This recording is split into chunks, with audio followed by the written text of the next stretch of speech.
মোৰ এটাই আহ্বান আমি যেনেকৈ ওলাই আহিছোঁ আজি আমাৰ যোৰহাট আৰক্ষী প্ৰশাসন লগতে আৰু অন্য যিখিনি মানুহ আছে তেওঁলোককো আমি আহ্বান জনাওঁ যে তেওঁলোকে আগবাঢ়ি আহক আৰু যিখিনি অতিকে দুৰ্গম সেই অঞ্চলবিলাকলৈ আহক সেই মানুহখিনি যিখিনি মানুহ ভুক্তভোগী মানুহ তেওঁলোকক যাতে মানুহে অলপ সহায়ৰ হাত আগবঢ়াওক। আজি আপুনি তিয়কৰ 2 নং কাইমাৰী মিচিং গাঁৱত দুৰ্গতসকলৰ কাষত থিয় দিছে, আজি বন্যাৰ্তসকলৰ কাষত থিয় দিছে, কি ক'ব?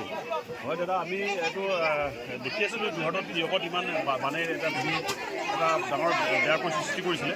তো আমি এই বিষয়ে চাই আছিলোঁ, কিন্তু নিজে এই মানুহখিনিৰ মাজত আহিবলৈ আমাৰ মন গ'ল। আমি আমাৰ আৰক্ষী অধীক্ষক মহোদয়ৰ লগত আমি আলোচনা কৰিলোঁ, কৰি পেলাই আমি এটা সমাধি দল আহিলোঁ। আহি পেলাই আমি নিজে খুব আপ্লুত হৈছোঁ, মানুহখিনিক আমি দুখৰ সময়ত আমি সমাধি হ'ব পাৰিছোঁ। হয়, খুব ভাল লাগিছে আচলতে। নমস্কাৰ, সকলোকে স্বাগতম জনাইছোঁ। আজি মোৰ জন্মভূমি 2 নং কাইমাৰী মিচিং গাঁৱলৈ আহিলোঁ আৰু ইয়াত প্ৰত্যেক বছৰে আচলতে আমাৰ গাঁৱৰ মানুহবোৰে দুৰ্ভোগ ভোগে। বৰলুইতৰ বলিয়াবানে ইয়াত সংহাৰী ৰূপ ধাৰণ কৰে আৰু প্ৰায় 3-4 মাহ ধৰি ইয়াত দুৰ্ভোগ ভুগি থাকে আৰু এইবাৰো তাৰ ব্যতিক্ৰম নহয়। বানপানী অহাৰ লগে লগে যিহেতু আপোনাৰ চাং পৰ্যন্ত ডুব গৈছে, কাৰোবাৰ আপোনাৰ ঘৰৰ ভিতৰত পানী সোমাইছে, যাৰ ফলস্বৰূপে আচলতে খোৱা পানীৰ অভাৱ হৈছে, মানুহবোৰৰ খোৱা বস্তুৰ অভাৱ হৈছে, গতিকে মানুহবোৰৰ যথেষ্ট আলৈ-আথনি হৈছে।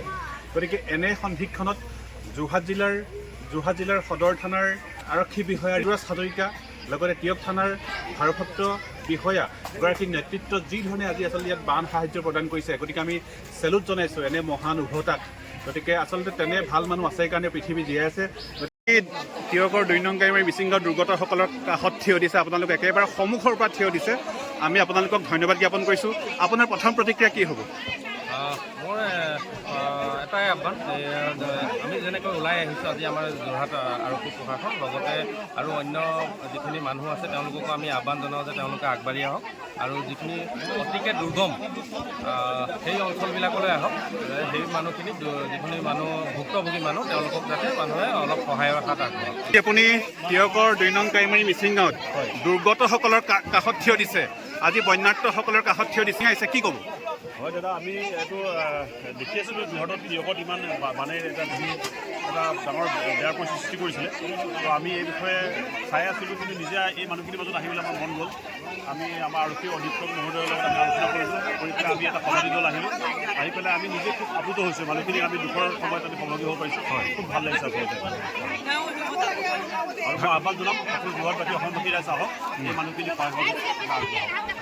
ধন্যবাদ। আছিল uncle gitu nih? Aja, ampunan bimana pikir lah. Apa?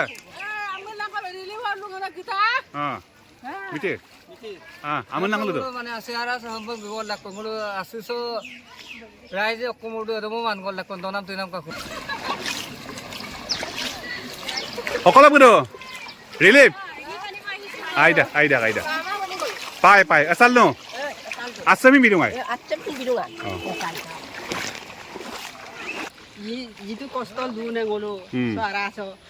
এইকেইদিন আছতেলা আইনে নাৰায়ণ আশ্ৰম ত্ৰিপাংকুমা আৰু আৰিক দাদু কামাঙে আহিব, গতিকে কাপে অকল বোকা বস্তু পাৰোন চিধা যোৰহাট থানা তিয়ক থানা টানি কেইটাকে এইকেইটা মানুহ আমি ধন্যবাদ জনাইছোঁ।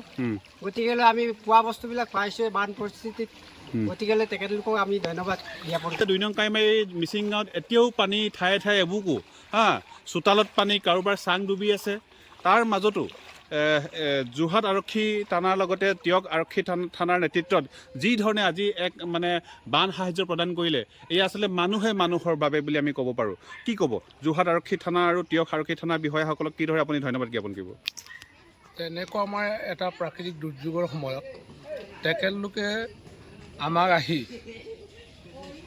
যি সহায় আগবঢ়ালে, এইকাৰণে তেখেতলোক যোৰহাট আৰক্ষী থানাৰ লগতে তিয়ক আৰক্ষী থানা তেখেতলোকলৈ মোৰ বহুত ধন্যবাদ। আৰু তেখেতলোকৰ এই পদক্ষেপৰ বাবে এই পদক্ষেপটো এটা আদৰণীয় পদক্ষেপ, তাৰ বাবে তেখেতলোকলৈ আৰু পুনৰ ধন্যবাদ জনাই এতিয়া যিহেতু পানী কমি গৈ আছে, এতিয়া সাপ ভেকুলীৰ পৰা বিভিন্ন জীৱ জন্তুৰ মৃতদেহ আমি গোন্ধ পাইছোঁ। গতিকে এইটোৰ পৰা আমাৰ বিভিন্ন বেমাৰৰ সৃষ্টি হ'ব। গতিকে স্বাস্থ্যকেন্দ্ৰই জিলাৰ স্বাস্থ্যকেন্দ্ৰই ইয়াৰ এটা স্বাস্থ্য শিবিৰেই হওক যিয়ে নহওক তাৰ বাবে কিবা এটা ব্যৱস্থা কৰিলে আমাৰ কাৰণে অতি ভাল। বহুত বহুত ধন্যবাদ জ্ঞাপন কৰিছোঁ আপুনি ইমানখিনি আমাক সময় দিলে। ইয়াৰ পিছতে মই যাম আমাৰ মাজত এবাৰ আমি দেখা পাইছোঁ আমাৰ 2 নং কাৰ্বি মিচিং গাঁৱৰ এগৰাকী সচেতন সমাজ সেৱক আমাৰ ভৱপ্ৰসাদ তাহু ডাঙৰীয়া আছে। ধন্যবাদ জনাইছোঁ তেওঁলোকে যে এই বানপীড়িত ৰাইজক চাবলৈ আহিছে, অন্ততঃ খবৰ এটা ল'বলৈ আহিছে, তাৰ কাৰণে ধন্যবাদ জনাইছোঁ। আপুনি চিকিৎসা কেম্পৰ প্ৰয়োজনীয়তা অনুভৱ কৰিছে? যথেষ্ট প্ৰয়োজন আছে, চিকিৎসা কেম্পৰ বিভিন্ন ৰোগী আছে ইয়াত, মেডিকেলত যাব পৰা নাই। আৰু বিশেষকৈ এতিয়া পানী খোৱা বেমাৰ যিটো ভৰিত খায়, এই বেমাৰটো মানুহৰ বেছিকৈ হৈছে, খৰ খজুতি বেছি হৈছে, গতিকে তাৰ চিকিৎসাৰ বাবে মেডিকেল কেম্প এটা অত্যন্ত প্ৰয়োজন হৈছে। হয়, এইকেইদিনটো পূৰা পানী হৈ আছে কাপে। তোৰ নাম আছে পাদুলা? এইকেইদিন শুকাইছেগে পানী 2-3 দিন ধৰি। পানী বটল আজি দিছে অফিচৰ পৰা, বস্তু পাইছো বাৰু সেইকাৰণে। পাদুমাই আইদা কাপা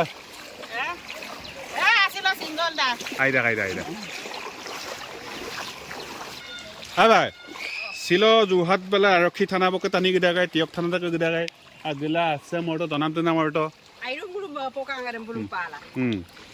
যিটো কষ্ট দূৰ নেগলো এইকেইদিন আছে তেলা আইনে নাৰায়ণ আশ্ৰম ত্ৰিপাংকুমা আৰু আৰিক চাৰিকটো কামাঙে গতিকে চেম্পে বান সাহায্য বিনাম চাই পাই না দই গাই কাপে অকল বোকা বস্তু পাৰোন চিধা যোৰহাট থানা বক তিয়ক থানা টানি গিদাগাই এইকেইটা মানুহক আমি ধন্যবাদ জনাইছোঁ। গতিকে আমি পোৱা বস্তুবিলাক পাইছোঁ বান পৰিস্থিতিত, গতিকে তেখেতলোকক আমি ধন্যবাদ জ্ঞাপন কৰিছোঁ। ওলুচা আছে তো পা আছে তেলা কাপেইটোন কাপে কষ্ট হতুন দপা তুপা দপা টুফিন লৈ যাব লাগে ন গগদাকো গুফিলা মা অৰ কষ্ট বকিলো অৰ জ্ঞানী অকল কিন্না মলে হিন দুবাৰ বস্তু বমা দিতাক কিলে হিন দুবাৰ বস্তু বমা। আজি আমাৰ বান সাহায্যৰ কাৰণে আমাৰ যোৰহাট জিলা সদৰ থানাই যিখিনি আহি পেলাই আৰু তিয়ক থানাৰ সদনত যিটো কাম কৰিলে আমি খুব সুখী হৈছোঁ। আমি যিখিনি অসুবিধা হৈ আছিলোঁ, খাদ্য বস্তু সামগ্ৰীৰ পৰা কিছুমান অনাটন হৈ আছিলে, পানী দুনে টিউবেল ডুব গৈ আছিলে, এইকাৰণে পানীৰ অভাৱ আছিলে। পানী দিয়াৰ কাৰণে আমি খুব ধন্যবাদ তেখেতসকললৈ আমি ধন্যবাদ মানিছোঁ। আমাৰ গোটেই গাঁও হয় সেই কথাটো তেখেতসকলক ধন্যবাদ জনাইছোঁ।